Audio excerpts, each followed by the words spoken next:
আসসালামু আলাইকুম এভরিওয়ান, রান্নার ক্যানভাসে নতুন আরও একটি রেসিপিতে সবাইকে ওয়েলকাম করছি।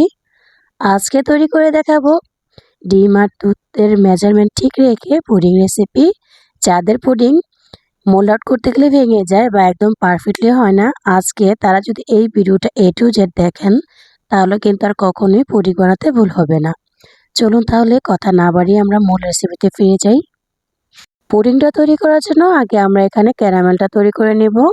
এইখানে নিয়েছি আমি যেই পাত্রে পুডিংটা সেট করব ওই পাত্রটা। আর এখানে দিয়ে দিয়েছি 1/3 কাপ চিনি, সেই সাথে দিয়ে দিয়েছি 2 টেবিল চামচ পরিমাণ পানি। চিনি আর পানিটা দেওয়ার পর চুলাটা জ্বালিয়ে কিছুক্ষণ আমি চুলাটার মধ্যে চিনিটাকে বসিয়ে নিয়েছি। এরপর যখন চিনিটা মেল্ট হয়ে গেছে, এরপর আমি একটু নাড়াচাড়া দিয়ে মিশিয়ে নিয়েছি। অপেক্ষা করছি পারফেক্ট কালার না আসা পর্যন্ত। আপনারা চাইলে আপনাদের পারফেক্ট কালার করে নিতে পারেন। আপনারা কোন কালারটা পছন্দ করেন ক্যারামেলের, আমি একটু ডার্ক কালার করে নিয়েছি। এই তো এই পর্যায়ে কালারটা আমার হয়ে এসেছে আর চিনিটা কিন্তু একদমই মেল্ট হয়ে গিয়েছে।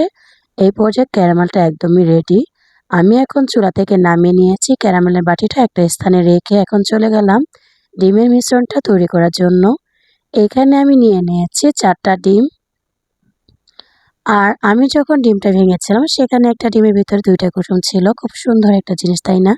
আচ্ছা, একে একে আমি এখানে 4টা ডিম দিয়ে দিয়েছি। এরপর এখানে দিয়ে দিয়েছি 1/3 কাপ পরিমাণ চিনি। চিনিটা দেওয়ার পর এখন আমি নেড়ে চেড়ে চিনি আর ডিমটা ভালোভাবে মিশিয়ে নিয়েছি। এরপর এখানে দিয়ে দিয়েছি 1/2 চা চামচ ভ্যানিলা এসেন্স। কারো কাছে ভ্যানিলা এসেন্স না থাকলে সেক্ষেত্রে এখানে এলাচ গুঁড়ো দিতে পারেন। এই পর্যায়ে দিয়ে দিয়েছি এখানে সামান্য পরিমাণ লবণ। লবণটা দিয়ে আমি ভালোভাবে আবারও ডিমটাকে ফেটিয়ে নিচ্ছি। আর এখানে দিয়ে দিয়েছি ঘন করে রাখা 2 কাপ পরিমাণ দুধ। আমি এখানে 1 কেজি দুধকে ঘন করে 2 কাপ করে নিয়েছি। একটা ডিমের জন্য 1/2 কাপ দুধ, অর্থাৎ এখানে 4টা ডিমের জন্য 2 কাপ দুধ। এইভাবে যদি মেজারমেন্ট করে এই পুডিংটা তৈরি করেন তাহলে কিন্তু কারো পুডিং ভেঙে যাবে না, একদম পারফেক্ট হবে। এখন আমি দুধ আর ডিমের মিশ্রণটা ভালো করে মিশিয়ে নিয়েছি। আর এখন যে ক্যারামেলটা তৈরি করে রেখেছিলাম সেটা কিন্তু ঠান্ডা হয়ে গিয়েছে। আর এখন আমি আপনাদেরকে দেখে দিয়েছি একদম পারফেক্টলি সেট হয়ে গিয়েছে। এই পর্যায়ে একটা স্ট্যান্ডার নিয়ে এখন আমি এখানে দুধ আর ডিমের মিশ্রণটা দিয়ে দিচ্ছি। এতে করে যদি পুডিংয়ের মধ্যে কোনো প্রকার লাম্পস থাকে সেটা কিন্তু আর আসবে না। তো এইভাবে করে আমি এখন ছেঁকে এখন পুডিংয়ের বাটিটাকে ঢাকনা দিয়ে ঢেকে দিচ্ছি। কারো কাছে যদি এরকম বাটি না থাকে সেক্ষেত্রে এখানে পলিথিন বা কোনো প্রকার স্টিলের পিরিচ বা ফয়েল পেপার দিয়ে আটকে দিতে পারেন। আর এখন আমি যে পাত্রে পুডিংটা ভাপিয়ে নিব সেই পাত্রে পানি দিয়ে একটা টিস্যু দিয়ে একটা স্ট্যান্ড বসিয়ে দিয়েছি। আর পানিটা পুডিংয়ের বাটিটা কিন্তু পুরো ডুবে থাকবে ওরকম অবস্থায় দিইনি, তাহলে কিন্তু পুডিংটা নষ্ট হয়ে যেতে পারে পানি ঢুকে। পুডিংয়ের বাটিটা 4 ভাগে 3 ভাগ আমি পানি রেখেছি। এইভাবে করে উপরে একটা ভারী কিছু দিয়ে দিতে হবে। সর্বপ্রথম এখানে আমি শিলনোড়া দিয়েছিলাম। তো এখানে আমি যখন এটা দিয়েছি তখন কিন্তু ঢাকনা দিয়ে ঢাকতে পারিনি। তারপর একটা ইট দিয়ে এটাকে আমি ঢেকে দিয়েছি। এই তো দেখেন আমার প্রায় 30 মিনিট লেগেছে এই পুডিংটা হওয়ার জন্য। তো 30 মিনিট পর এখানে কিন্তু নিচে একটু পানিও রয়েছে। খেয়াল রাখতে হবে যাতে করে একদম শুকিয়ে না যায়। 30 মিনিট পরে পুডিংটাকে আমি নিচে রেখে ঠান্ডা করে নিয়েছি।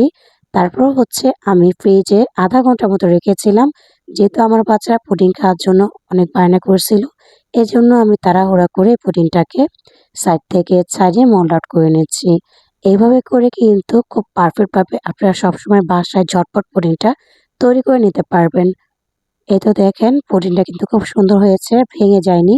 তবে আমি যেহেতু ছুরি দিয়ে তাড়াহুড়ো করে সাইডটা একটু ছাড়িয়ে নিয়েছিলাম, এজন্য একটু অসমান হয়েছে।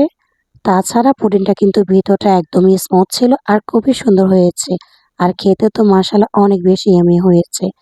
আশা করছি আজকের রেসিপি আপনাদের কাছে সহজ লেগেছে। আর আজকের রেসিপি যদি আপনাদের কাছে ভালো লাগে, ভিডিওতে লাইক দিয়ে চ্যানেলটি সাবস্ক্রাইব করে অনুরোধ জানাচ্ছি। তো আজকের মতো এখানে বিদায় নিচ্ছি। পরবর্তী ভিডিও আমন্ত্রণ জানিয়ে ভালো থাকবেন সবাই, সুস্থ থাকবেন। আল্লাহ হাফেজ। আসসালামু আলাইকুম।